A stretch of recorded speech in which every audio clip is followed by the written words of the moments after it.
দক্ষিণাঞ্চলে ভূমিকম্প মনিটরিংয়ের একমাত্র ভরসা পটুয়াখালী বিজ্ঞান ও প্রযুক্তি বিশ্ববিদ্যালয়ে স্থাপিত সিসমোগ্রাফি যন্ত্রটি। কিন্তু ১৫ বছর ধরে অচল পড়ে থাকায় কোটি টাকার এ প্রযুক্তি এখন শুধু প্রদর্শনী সামগ্রীতে পরিণত হয়েছে। ভূমিকম্প পরিমাপক যন্ত্র আমাদের পটুয়াখালী বিজ্ঞান ও প্রযুক্তি বিশ্ববিদ্যালয়ে রয়েছে, যেটা ১৫ বছর ধরে অচল অবস্থায় রয়েছে এবং এটার কার্যকারিতা ছিল ১ বছর। তাহলে সেক্ষেত্রে দেখা যায় যে আমাদের যারা সিনিয়র ছিলেন তারাও কিন্তু এখান থেকে কিছু শিখতে পারেনি।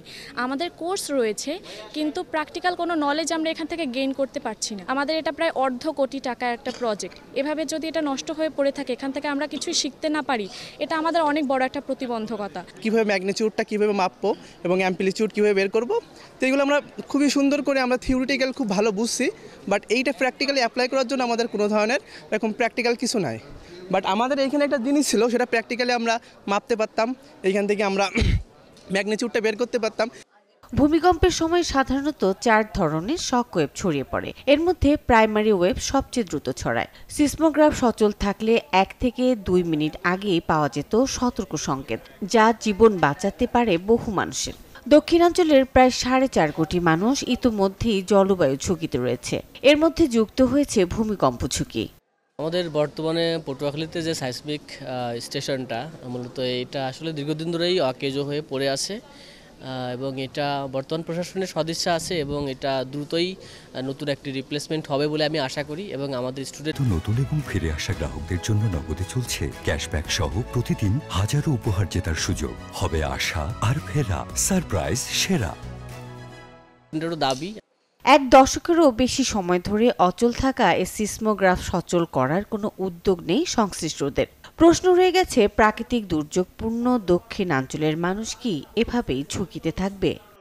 এখানে যে যন্ত্রটা এখানে বসানো রয়েছে, এটা হলো একটা প্রজেক্টের আওতায়, যেটা কলম্বিয়া ইউনিভার্সিটি ইউএসএ এবং ঢাকা ইউনিভার্সিটির জিওগ্রাফি ডিপার্টমেন্টের যৌথভাবেই তারা একটা প্রজেক্ট করে এবং সেই প্রজেক্টের ডেটা কালেকশনের জন্যই এখানে এই ইনস্ট্রুমেন্টটা এখানে ইনস্টল করা হয়, যেটা শুধুমাত্র কন্টিনিউয়াস জিপিএস স্টেশন হিসাবে তারা নাম দিয়েছে। যে এখান থেকে তারা যে তথ্যটা পেত সেটা মূলত হচ্ছে যে আপনার টেকটনিক প্লেটের যে মোশন, এই মোশনটা তারা এখান থেকে ডিটেক্ট করে যে এটা কি পরিমাণ ঘুরছে অথবা এখানে কি পরিমাণ এনার্জি এখানে প্রডিউস হচ্ছে। সেই এনার্জি প্রোডাকশন এবং এই টেকটনিক প্লেটের মোশনটাকে তারা ডিটেক্ট করার জন্য এখান থেকে তারা ডেটাটা কালেকশন করত।